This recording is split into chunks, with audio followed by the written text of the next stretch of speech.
ನೀರನ್ನ ತಮಿಳುನಾಡಿಗೆ ಹರಿಸುವ ಸಂಬಂಧ ಇಂದು ಹೈ ವೋಲ್ಟೇಜ್ ಸಭೆ ನಡೆಯಲಿದೆ. ಮುಖ್ಯಮಂತ್ರಿ ಡಿಕೆ ಶಿವಕುಮಾರ್ ಗೃಹ ಕಚೇರಿ ಕೃಷ್ಣಾದಲ್ಲಿ ಸರ್ವಪಕ್ಷ ಸಭೆ ನಡೆಯಲಿದೆ. ಆದರೆ ಈ ಸಭೆಗೆ ವಿಪಕ್ಷಗಳು ಕಿಡಿಕಾರಿವೆ.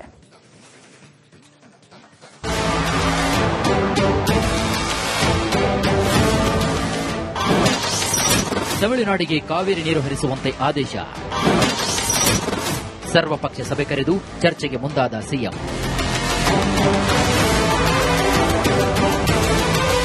ರಾಜ್ಯದಲ್ಲಿ ಮುಂಗಾರು ಕೈಕೊಟ್ಟಿದ್ದು ಬರದ ಛಾಯೆ ಎದುರಾಗಿದೆ. ಮಳೆ ಬಾರದೆ ಜಲಾಶಯಗಳು ಸಂಪೂರ್ಣವಾಗಿ ಬರಿದಾಗುತ್ತಿದೆ. ಇದರ ನಡುವೆ ಈ ಹಿಂದಿನಂತೆ ತಮಿಳುನಾಡು ಕಾವೇರಿ ನೀರು ಬಿಡುವಂತೆ ಕಾವೇರಿ ನೀರು ನಿರ್ವಹಣಾ ಪ್ರಾಧಿಕಾರಕ್ಕೆ ಮನವಿ ಮಾಡಿದ್ದು 15 ದಿನಗಳ ಕಾಲ 3,500 ಕ್ಯೂಸೆಕ್ ನೀರು ಬಿಡುವಂತೆ ಆದೇಶವನ್ನು ಹೊರಡಿಸಲಾಗಿದೆ. ಇನ್ನು ಕರುನಾಡಿನಲ್ಲಿ ಪ್ರತಿಭಟನೆ ಕಿಚ್ಚು ಹೊತ್ತಲು ಮತ್ತಷ್ಟು ಕಾರಣವಾಗಿದೆ. ಸಿಡಬ್ಲ್ಯೂಆರ್ಸಿ ಆದೇಶವನ್ನೇ ಇದೀಗ ಸಿಡಬ್ಲ್ಯೂಎಂಎ ಕೂಡ ಎತ್ತಿ ಹಿಡಿದಿದ್ದು ನೀರು ಬಿಡಲೇಬೇಕಾದಂತಹ ಸಂಕಷ್ಟದ ಪರಿಸ್ಥಿತಿಗೆ ಸರ್ಕಾರ ಸಿಲುಕಿದೆ. ಸರ್ಕಾರ ತಮಿಳುನಾಡಿಗೆ ನೀರು ಹರಿಸದಂತೆ ವಿಪಕ್ಷಗಳು, ರೈತ ಪರ ಸಂಘಟನೆಗಳು, ಕನ್ನಡ ಪರ ಸಂಘಟನೆಗಳು ಪ್ರತಿಭಟನೆ ಪ್ರಾರಂಭಿಸಿತು. ಕರ್ನಾಟಕ ಬಂದ್ಗೆ ಕರೆ ಕೂಡ ನೀಡಲಾಗಿದೆ. ಇದರಿಂದ ಎಚ್ಚೆತ್ತುಕೊಂಡಿರುವಂತಹ ಸರ್ಕಾರ ವಿಪಕ್ಷಗಳ ಅಭಿಪ್ರಾಯವನ್ನು ಪಡೆಯಲು ನಿರ್ಧರಿಸಿತು. ಗೃಹ ಕಚೇರಿ ಕೃಷ್ಣಾದಲ್ಲಿ ಬೆಳಗ್ಗೆ 11 ಗಂಟೆಗೆ ಸರ್ವಪಕ್ಷ ಸಭೆಯನ್ನ ನಿಗದಿ ಮಾಡಲಾಗಿದೆ. ನಾಳೆ ನಮ್ಮ ಲೀಡರ್ಸ್ ಏನ್ ಹೇಳ್ತಾರೆ, ಲೀಗಲ್ ಟೀಮ್ ಏನ್ ಹೇಳ್ತಾರೆ, ನಮ್ಮ ಮಾಜಿ ಮುಖ್ಯಮಂತ್ರಿಗಳು ಏನ್ ಹೇಳ್ತಾರೆ, ಆ ಭಾಗದ ನಾಯಕರುಗಳೆಲ್ಲ ಏನ್ ಹೇಳ್ತಾರೆ, ಅವ್ರ ಮಾತು ಕೇಳೋಣ. ಸರ್ವಪಕ್ಷ ಸಭೆ ಕಾಟಾಚಾರಕ್ಕೆಂದು ವಿಪಕ್ಷಗಳು ಗರಂ. ಸಭೆಯಲ್ಲಿ ಭಾಗಿಯಾಗಲು ವಿಪಕ್ಷಗಳು ನಕಾರ.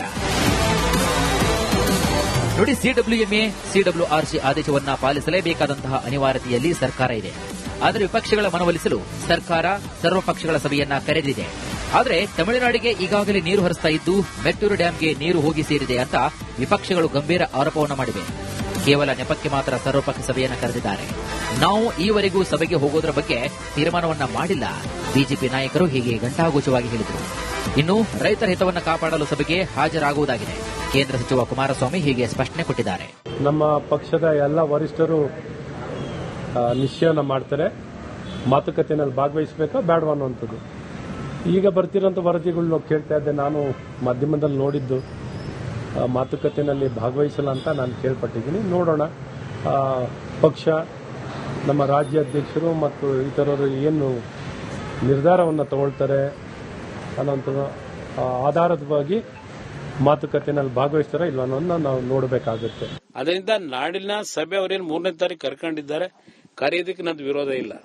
ಆದರೆ ನಿಜವಾದಂತ ವಾಸ್ತವಾಂಶವನ್ನು ಅವ್ರ ಮುಂದೆ ಇಟ್ಟು ಎರಡೂ ರಾಜ್ಯದವರು ಅಣ್ಣ ತಮ್ಮಂದ್ರ ತರ ಬದುಕಬೇಕು ಅಂತಕ್ಕಂಥದ್ದಿದ್ರೆ ನಿಮ್ಗೂ ಸರಿಯಾದ ರೀತಿಯಲ್ಲಿ ನಮ್ಮ ರಾಜ್ಯದ ರೈತರಿಗೂ ಗೌರವ ಕೊಡ್ತಕ್ಕಂಥದ್ದು, ಅಣ್ಣ ತಮ್ಮಂದ್ರ ರೀತಿ ಬದುಕತಕ್ಕಂಥದ್ದಕ್ಕೆ ಒಂದು ವೇದಿಕೆ ಸಿದ್ಧ ಮಾಡಿ ಅಂತ ಕೇಳೋದು ಒಳ್ಳೆಯದು. ಸದ್ಯ ಸರ್ವಪಕ್ಷ ಸಭೆಯನ್ನು ನಡೆಸಲು ಸರ್ಕಾರ ನಿರ್ಧರಿಸಿತು. ದಿನಾಂಕ, ಸ್ಥಳ, ಸಮಯವನ್ನು ನಿಗದಿಪಡಿಸಿದೆ. ಜೆಡಿಎಸ್ ಸಭೆಯಲ್ಲಿ ಭಾಗವಹಿಸಲು ನಿರ್ಧರಿಸಿದರೆ ಬಿಜೆಪಿ ಸಭೆಯಲ್ಲಿ ಭಾಗಿಯಾಗೋದು ಇನ್ನೂ ಕೂಡ ಕನ್ಫರ್ಮ್ ಆಗಿಲ್ಲ. ಹೀಗಾಗಿ ಇಂದು ನಡೆಯುವಂತಹ ಸಭೆಯಲ್ಲಿ ಏನೆಲ್ಲ ಚರ್ಚೆ ನಡೆಯಲಿದೆ, ಯಾವ ತೀರ್ಮಾನವನ್ನ ಕೈಗೊಳ್ಳಲಿದ್ದಾರೆ ಅನ್ನೋ ಕುತೂಹಲ ಹೆಚ್ಚಾಗಿದೆ.